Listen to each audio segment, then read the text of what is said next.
오늘 특별히 우리 박상규 집사님 첫째, 셋째 아드님도 함께 예배 참여해서 또 반갑습니다. 2026년 새해 들어서 저는 처음으로 우리 사랑하는 성도 여러분들과 함께 예배당에서 주일 예배를 드리고 있습니다. 1월 1일 신년 예배 드린 다음 병원에 입원해가지고 소장 수술하고 20일간 병원 생활 끝에 퇴원해서 지금도 회복 중에 있습니다. 아직 이 개복했던 부분을 봉합을 하지 않아 가지고 그게 나온 진물을 이렇게 튜브로 뽑아내고 있는데 몇 주간 더 이렇게 이 기계 장치를 들고 다녀야 된다고 합니다. 좀 불편하긴 하지만 그래도 여러분과 함께 예배 드릴 수 있다는 게 얼마나 감사하고 귀한지 모릅니다. 병원에서 참 많은 어려운 시기들이 있었어요. 병원에 어떻게 이렇게 입원해 있으면 어떤 분들은 와서 좀 편히 이참에 좀 쉬십시오. 이 쉬는 게 아니에요. 살려고 몸부림치는 정말 바둥바둥 애를 쓰는 그 시간들이거든요. 어떨 때는 오늘 더 이상 못 견디겠다. 더 이상은 내가 버틸 힘이 없다. 이런 시간들도 여러 번 있었어요. 그럴 때마다 우리 성도들이 기도하고 있고 격려해주고 하나님 은혜로 그래서 잘 이겨낼 수가 있었어요. 하나님께서 회복시켜 주셔서 이 자리에 설 수 있게 된 것도 얼마나 감사한지 모릅니다. 병원에서 제가 할 수 있는 게 아무것도 없더라고요. 그저 시간 날 때마다 하나님 살려주세요. 도와주세요. 그 밖에는 할 말이 없어요. 어떤 것도 할 수가 없는 거죠.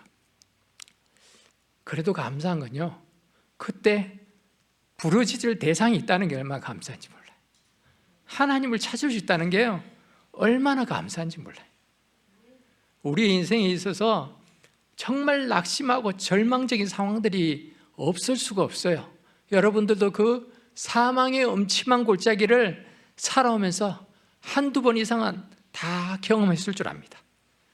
그럴 때마다 그곳에 나 홀로가 아니라 하나님이 함께 하신다라는 것이 우리에게는 얼마나 큰 힘이 되고 소망이 되는지 모릅니다. 오늘 말씀은 인생에 있어서 가장 중요한 선택에 관한 이야기입니다. 여기 계신 분들은 이미 잘 알고 계실 것 같아요. 1970년대에 지금의 LG의 전신 중에 하나였던 검성사에서 나온 텔레비전 광고 문구죠. 순간의 선택이 10년을 좌우합니다. 우리 이 문구를 참 뇌리에 잘 새기고 있죠. 그런데 이거보다 더 강렬하고 확실한 문구가 있죠. 순간의 선택이 영혼을 좌우한다는 거예요. 이것은 예수님을 구주로 믿고 거듭난 사람들만이 누리게 되는 그 변화를 가리키고 있습니다. 그래서 우리는 선택을 잘해야 돼요. 이 땅을 살아가면서도 우리는 수많은 선택의 기로에 놓여 있고 그 선택 가운데 우리가 잘한 선택도 있지만 잘못한 선택도 많이 있죠. 그런데 그 많은 선택 중에서 가장 중요하고 가장 한 가지만 내가 꼽으라고 한다면 그것은 바로 예수님을 구주로 믿는 그 선택인 줄 믿습니다. 오늘 본문은 이스라엘 민족을 이끌고 가나안 땅 정복 전쟁을 모두 마친 뒤에 12지파에게 하나님이 약속하신 대로 땅을 다 분배해 주고 자신의 110세의 삶을 마감하면서 이스라엘 민족을 향해서 요청한 여호수아의 간절하고 확신에 찬 요청이자 결단의 촉구가 담긴 내용입니다. 이 말씀을 통해서 우리는 어떤 선택을 했는지, 그리고 어떤 선택을 하는 것이 바른 선택인지, 과연 나는 잘 선택했는지를 한번 점검해 보는 시간이 되면 좋겠습니다. 우리가 읽지는 않았지만 1절 말씀을 보면은 여호수아는 죽기 직전에 이스라엘 민족 전체를 자신이 속한 에브라임 지파가 기업으로 받은 도시인 세겜으로 모두 집결시켰습니다. 세겜은 가나안 땅의 중간쯤 있습니다. 그래서 12지파의 사람들이 다 모이기가 용이했던 것이죠. 그리고 모든 백성들이 지켜보는 가운데 각 지파의 장로들, 수령들, 모든 지도자들을 불러서 하나님께서 여호수아에게 말씀해 주신 내용들을 전합니다.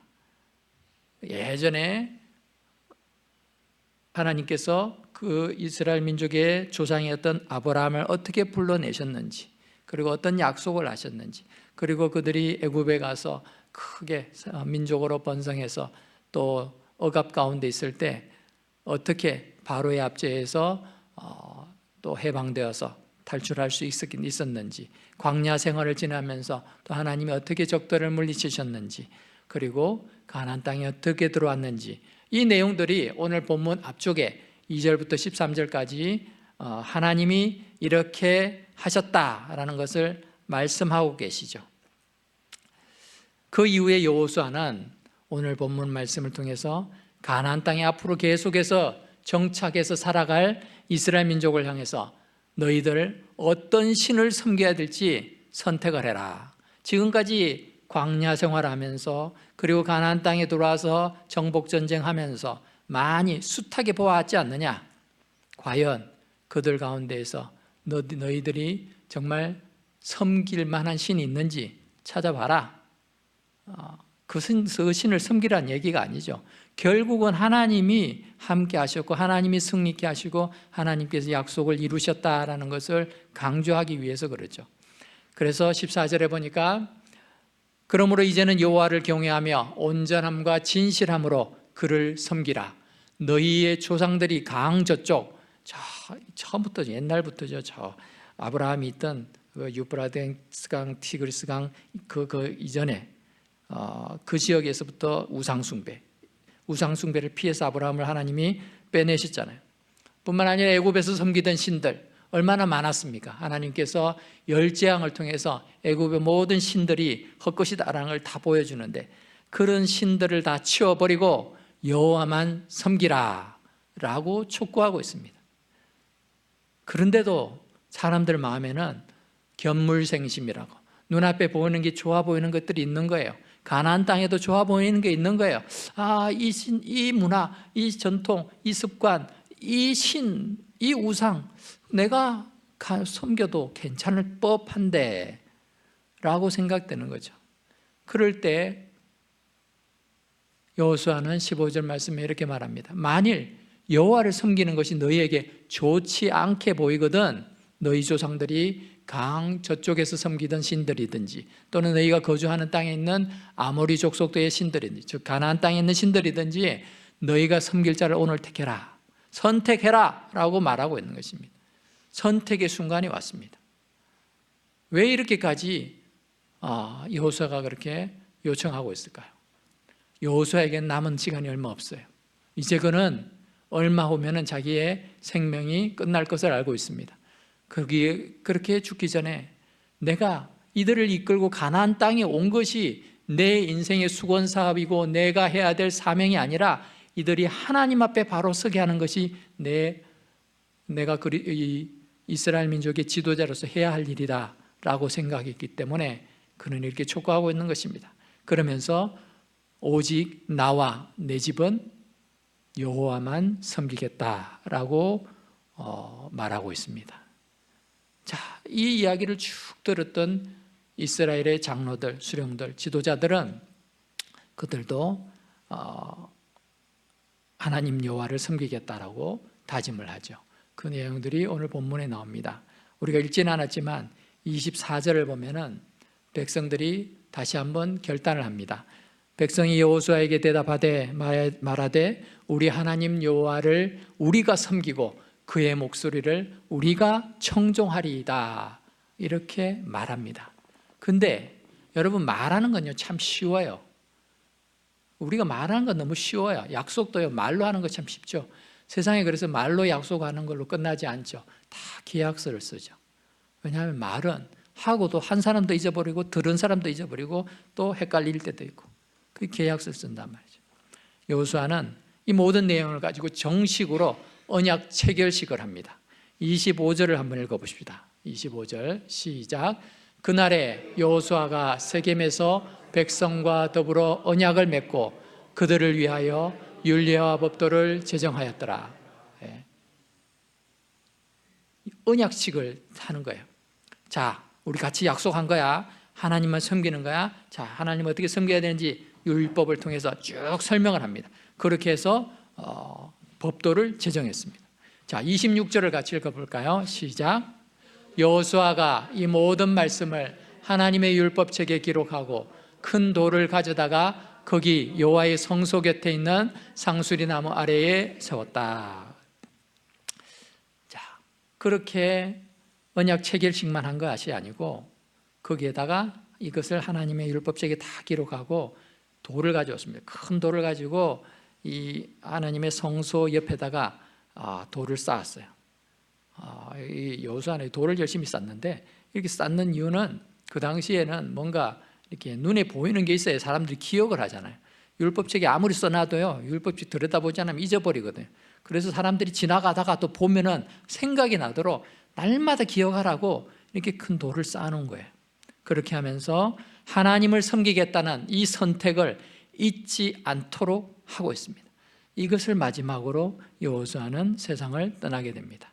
그 수고와 노력 덕분이었는지 언약을 맺었던 장로들과 그 지도자들이 살아있는 동안은 그래도 하나님을 잘 섬겼습니다. 그렇게 성경은 기록하고 있습니다. 하지만 자신이 스스로 선택하고 언약을 체결하지 않았던 이스라엘 민족의 후손들은 1세대가 죽고 난 뒤에 순식간에 가나안 신들 그리고 혼합 종교에 물들어 버리고 하나님을 점차 떠났던 것을 우리는 사사기의 내용을 통해서 보게 됩니다. 이것을 보면서 우리 인생이 얼마나 연약한가, 우리의 믿음이 얼마나 참 연약한가를 다시 한번 절감하게 되죠. 그렇기 때문에 우리는 이 선택이 중요합니다. 여러분은 인생에 있어서 참 어떤 중요한 선택을 해왔습니까? 예수 믿는 선택, 교회를 다닌다, 이것이 그냥 여러분의 수많은 선택 중에 하나가 아니라 내가 지금까지 한 선택 중에 가장 귀한 선택, 가장 잘한 선택이 되어야 될 줄 압니다. 그 선택이 최선의 선택입니다. 예수님을 구주로 믿는 선택을 한다는 것은 우리의 영원한 신분을 변화시키는 엄청난 사건입니다. 이 땅에서 단순히 돈 잘 벌고 성공하고 무병장수하기 위해서 예수 믿는 게 아니에요. 내가 예수를 선택한 것은 나는 건강하게 잘 살기 위해서입니다. 돈 잘 벌기 위해서입니다. 자녀들이 잘 되게 하기 위해서 내가 예수 믿습니다. 이건 잘못된 거라는 거예요. 그것을 위해서 예수를 선택하는 게 아니에요. 예수 믿음으로 인해서 하나님의 은혜로 인하여 그러한 복을 덤으로 받을 수는 있지만 그것이 보장된 게 아니라, 그것이 중요한 게 아니라 예수님을 통해서 영원한 삶을 보장받기 때문에, 그래서 우리가 잘한 선택이라는 것입니다. 이 선택은 어떤 것과도 바꿀 수가 없습니다. 말씀을 맺으려고 합니다. 우리가 잘 아는 복음성가로 알고 있는 찬양이 있죠. 주님 뜻대로 살기로 했네. 이 찬양은 사실은 인도의 옛날 찬송가입니다. 인도의 성자인 선다싱이 작사했다라고 알려지고 있고, 여러 차례 그 곡이 힌두교 그 전통 곡조에 맞춰져서 이렇게 수정되어 왔다고 알려지고 있는데, 이 찬양을 자료를 찾아보니까 이 찬양에 대한 특별한 사연도 이렇게 함께 있는 것을 봤어요. 19세기 중반에 인도 북동부의 아삼 지역이라는 지역에 있는 가로 부족에게 이 웨일즈 출신의 침례교 선교사들이 복음을 전합니다. 그렇게 하면서 많은 원주민들이 예수님을 믿게 됐어요. 하지만 워낙 토착 종교가 강했던 그 부족 속에 그 한 남성이 그 가족과 함께 예수님을 믿게 되고 신앙을 가졌다라는 건요, 생명의 위협을 느낄 엄청난 사건이었어요. 그래서 그 부족의 지도자인 그 족장은 그들이 신앙을 포기하도록 강요를 합니다. 그런데도 말을 듣지 않으니까 모든 부족들을 다 모아놓고 그 가운데 그 가족들을 세워놓습니다. 이 족장은 이 남성에게 이렇게 말합니다. 예수 믿는 거 포기하고 예수를 부인하고 우리가 믿는 전통 신앙으로 돌아와라. 그렇지 않으면 너와 네 가족을 다 죽이겠다라고 말합니다. 그때 이 사람이 이 찬양을 불렀다고 합니다. 주님 뜻대로 살기로 했네. 주님 뜻대로 살기로 했네. 주님 뜻대로 살기로 했네. 뒤돌아서지 않겠네. 우리 한번 불러볼까요?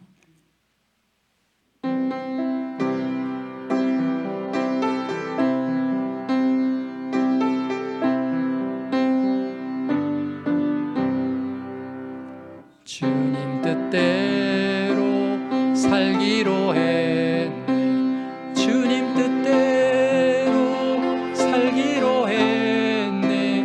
주님 뜻대로 살기로 했네. 뒤돌아서지 않. 이 세상 사람, 이 세상 사람 날 몰라줘도, 이 세상 사람 날 몰라줘도, 이 세상 사람 날 몰라줘도 뒤돌아서지 않겠네. 세상 등지고 십자가 보내, 세상 등지고 십자가 보내, 세상 등지고 십자가 보내. 뒤돌아서. 영어로 한번 불러보시죠. English. I have decided to follow Jesus. I have decided to follow Jesus. I have decided to follow Jesus. I have decided to follow Jesus. No turning back. No turning back. 이 찬양을 이렇게 부르는데 부르니까 화가 난 이 족장이 그의 두 자녀를 죽였어요. 그러니까 그럼에도 불구하고 이 남자는 이 세상 사람 날 몰라줘도 뒤돌아서지 않겠네. 찬양을 계속합니다. 그러자 또 그의 아내마저 끔찍한 죽임을 당합니다. 그러면서 마지막 기회를 줄 테니 너 목숨이라도 살아야 되지 않겠냐, 이렇게 말할 때 이 남자는 세상 등지고 십자가 보내, 세상 등지고 십자가 보내, 뒤돌아서지 않겠네, 이렇게 고백하면서 No turning back, no turning back. 그 자리에서 장렬하게 순교를 당합니다. 그 남자와 그의 가족들은 그가 선택한 예수님 때문에 온 가족이 몰살당했어요. 이 선택이 불필요한 선택이고 잘못된 선택이라 생각하는 분들도 계시겠죠. 하지만 하나님의 관점에서 볼 때는 그만큼 훌륭한 선택이 없고 가장 바른 선택을 한 것이죠. 그 이후에 놀라운 일이 일어났어요. 이 추장의 마음에 뭔가 찝찝함이 생긴 거예요. 나중에 잠도 못 자고 이 마음에 그런 마음들이 생겨가지고 나중에는 이 추장도, 이 족장도 회심을 하는 결과가 일어나고 모든 그 마을 사람들이 예수를 믿게 되는 그런 역사가 일어났다는 간증을 보았습니다. 예수를 믿는다는 것이 무엇입니까? 우리가 하나님의 아들을 구주로 믿는 것이죠. 예수님이 우리의 모든 죄를 사하시고 십자가에 죽으심을 믿는 거예요. 예수님을 믿을 때 우리는 구원을 얻고 영원한 생명이 있습니다. 무엇보다도 예수님을 믿는다라는 것은 내가 오직 예수님을 따르겠습니다 하는 신앙의 고백이에요. 그저 예수님 믿으니까 예수님이 나를 도와주셔야 되고, 예수님 믿으니까 예수님 나의 어려움을 해결해 주셔야 되고, 이게 아니고 내가 주님을 따르겠습니다 라고 고백하는 거죠. 그 따르는 길은요 결코 쉬운 일이 아니에요. 쉬운 일이라면 시키지 않아도 다 할 겁니다. 세상에 누가 미련하지 않고서야 누가 예수 안 믿을 사람이 있겠어요. 그런데 예수 믿는 것이 너무나 미련하게 보이거든요. 손해를 감수해야 되고 생명을 어떨 때는 희생을 해야 되고 그 어려움이 있는데 왜 예수를 믿어야 될까? 이 땅만 보는 것이 아니라 이 생 넘어 있는 하나님의 나라를 보기 때문에 그것이 가능합니다. 그래서 우리는 이 땅을 살아가면서도 참 어렵고 힘든 가운데서도 예수 믿는 자들이 우리는 듣고는 하나님의 은혜가 있다는 거예요. 우리가 하나님의 계획을 다 알 수 없습니다. 정말 작은 고뇌도 우리는 지치는 수밖에 없죠. 우리가 마지막 찬양 우리가 함께 부를 텐데요, 우리 찬양팀은 준비해 주시고, 우리의 모든 삶 속에 정말 하나님이 버티게 하시고 견디게 하시는 거구나, 예수 믿는 사람만이 이걸 경험할 수 있어요. 내가 내 힘으로 견디는 게 아니에요. 내 힘으로 견디겠다 하는 아무리 강한 사람들도요 결국엔 무너집니다. 그런데 아무리 연약해 보이는 사람도요, 주님과 함께하는 사람은 모진 세파와 시련 속에서도 견디더라는 거예요. 왜? 주님이 함께 하시니까. 그래서 우리는 주님의 은혜로 살아가는 인생입니다. 우리에게 참된 평안과 위로를 주실 수 있는 분은 예수님, 우리 구주 한 분뿐이시라는 걸 우리가 기억하면서 이 시간 우리 다 일어서셔서 마지막 찬양 은혜 아니면 함께 찬양 드리도록 하겠습니다.